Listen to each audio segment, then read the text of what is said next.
Oh, hello. I didn't see you there standing directly in front of me.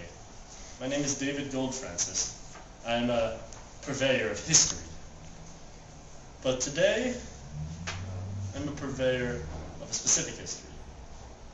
A history of a specific man. That man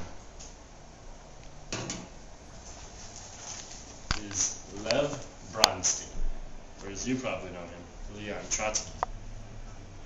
Look at those tiny little eyes. Those are the eyes of a revolutionary. A man who would change the world. But why am I telling you about this? This handsome man. When I can show you.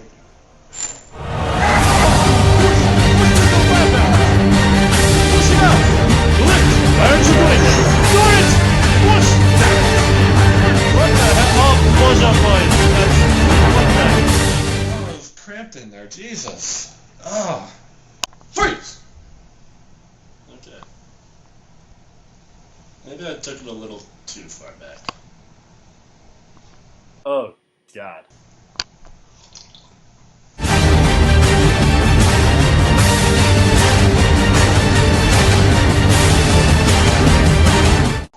Trotsky was born Lev Davidovich Bronstein to a rural Jewish kulak family in the Ukraine on October 26, 1879.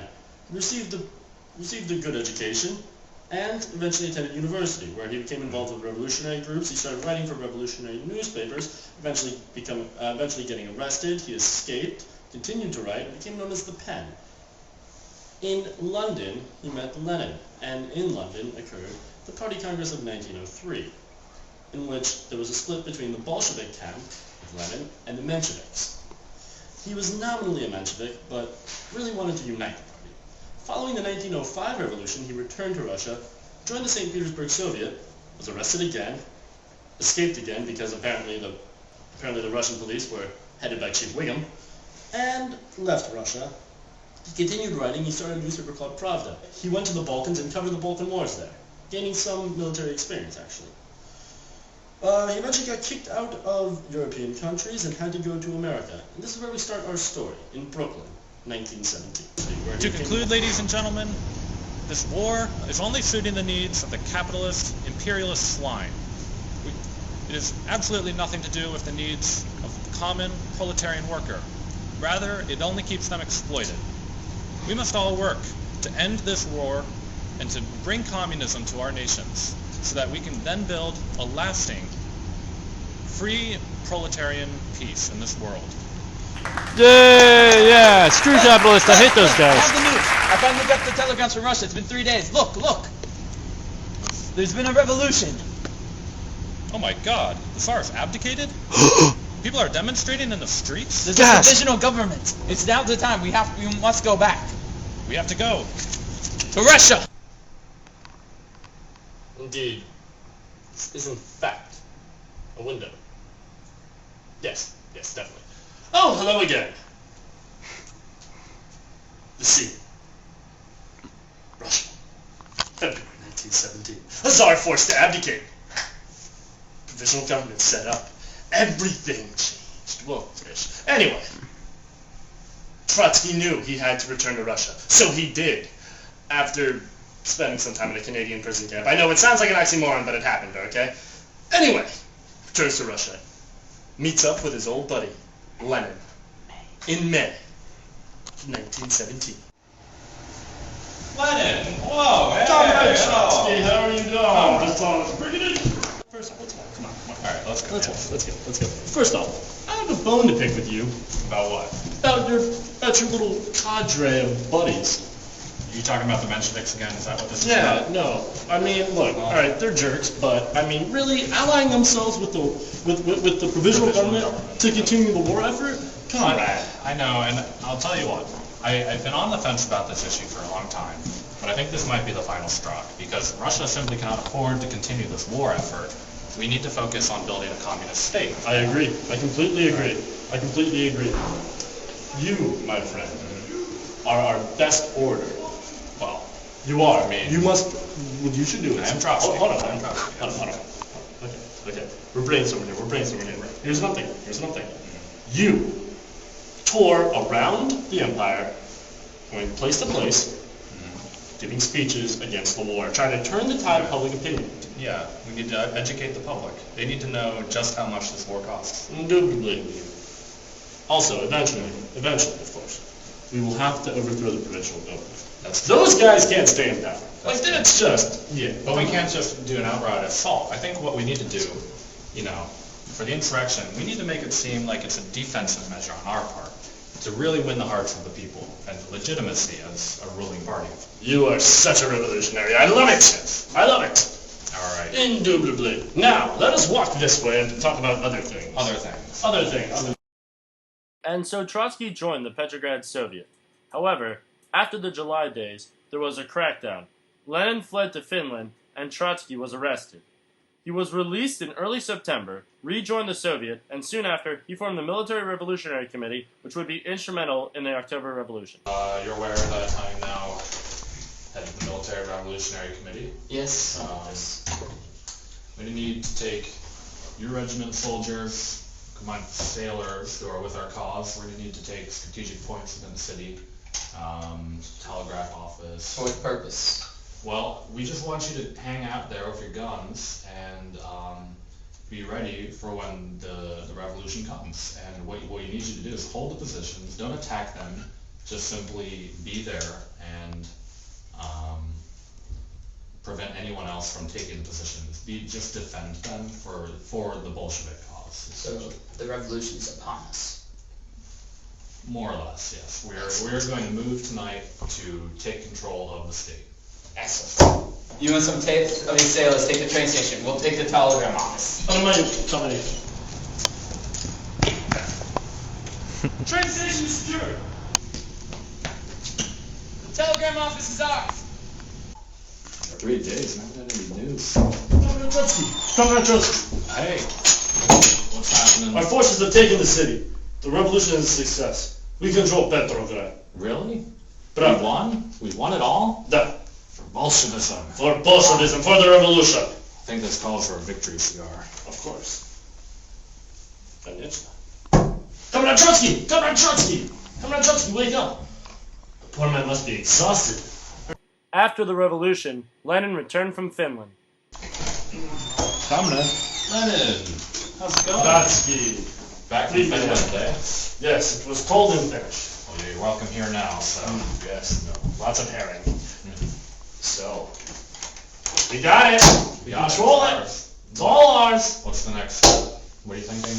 Well, begin with some thought. How would you like to be Commissar of Foreign Affairs? Foreign Affairs.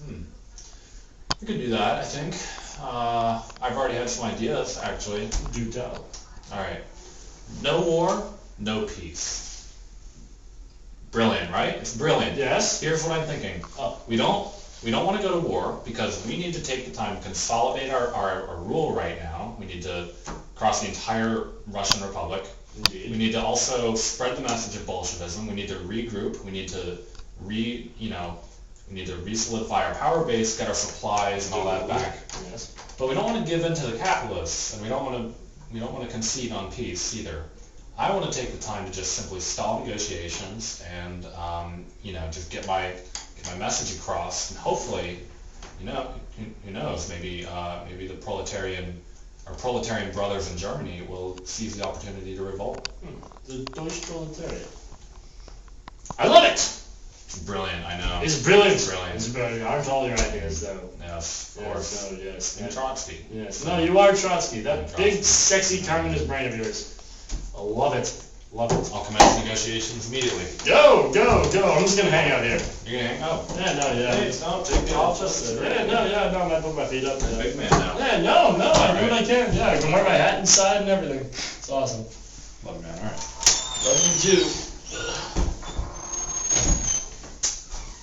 I'm not sure if I like this idea of no war, no peace. It could lose us millions of people and a lot of land.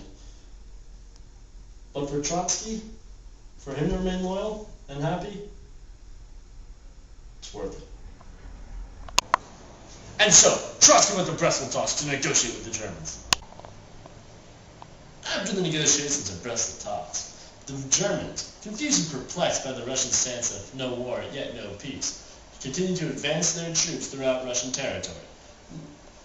The Bolsheviks were forced to accept a humiliating peace treaty in which they lost much of their land, and approximately a third of the Russian population now was under the German Empire. Trotsky, in the strategic move, resigned as the Commissar of Foreign Affairs. Lenin, though, knowing Trotsky's value, assigned him to be the War Commissar for the eventual and upcoming Civil War. Yeah. During the Civil War, as head of the Red Army, Trotsky traveled throughout the country on an armored train.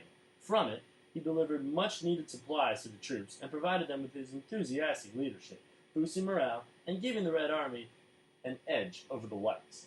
Although Trotsky was invaluable in boosting morale, he still enforced strict discipline and showed no mercy when dealing with disloyal soldiers and mutineers. Still, he played the role of warrior intellectual well. But, in the early stages of the war, Trotsky started having disagreements with one particular Georgian Bolshevik by the name of Joseph Stalin. Comrade Trotsky, Comrade Stalin is here to see you. Oh, great. Send him in. Stalin. Здравствуйте, Comrade Trotsky. Nice to finally meet you. I've heard of the things you've been doing. Insane. Yeah, we've been having our hands full with the Whites ourselves down the south. Trust me. But I have a quick question. You seem to I've heard that you have this policy about using Tsar's generals for your leaders. Well, yes. Can you explain? The military specialists, is my term for them, the people from before the Civil War who already have military expertise, you know. And yes, that they did fight in the Tsarist armies as either generals or high officers, but frankly, their expertise has been invaluable in our war. But you just said they served in the Tsarist army, Yes. the capitalist Tsarist army, which we are against. And your point. Why would you use them? They're who are our enemies. They have sworn oaths. They could turn against us at any moment. That is bullshit. This is complete. Why would They have sworn to be you cannot force any of this upon me. We'll defeat the Whites our way. Idiots. Alright, well, you go do that, Durak! and I'll win on my side, alright? Good luck with that. White forces pushed on the city of Moscow. Trotsky and his Red Army fought against them. They invaded from the east, and Trotsky and the Red Army defeated them. They invaded from the west, and Trotsky and the Red Army defeated them. They invaded from the south, and Trotsky and the Red Army defeated them. And then, in the early months of 1921, sailors at Kronstadt Naval Base mutinied against the regime. Come on, boys! Let's get these Bolshevik bastards!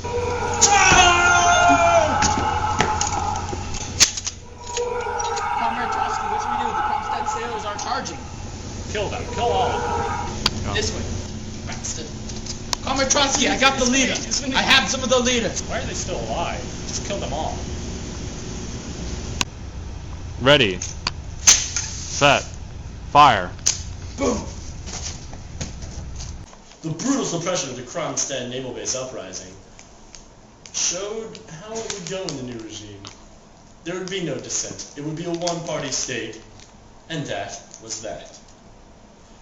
Trotsky and his views, including the spread of global communism, and among others, came into conflict with other Bolshevik leaders, including Lenin. What do you want to see me about? Well, let's talk about the NUP. Trade unions. News to come up. Yeah. What's new? What are you planning? Look, what you've done with the railways, right, and with some of the military base labor unions, all right, that's amazing, okay? Okay, but listen, all right? I don't think that's practical. I don't think that it's reasonable for us to do that for the entire nation. To militarize labor, that's just not going to happen. So, it wasn't a slight against you or anything. I put Zinoviev in charge. I put Zinoviev. Yeah, look, Z's a good guy, okay? He knows what he's doing. Alright, well, I mean, I think you're wrong. I think you're completely wrong. Listen, Challenge me on look, left. I mean, like, the thing is, look, you're a brilliant guy, you believe in the revolution, like me, but the thing is, Zinoviev's the man for this, alright?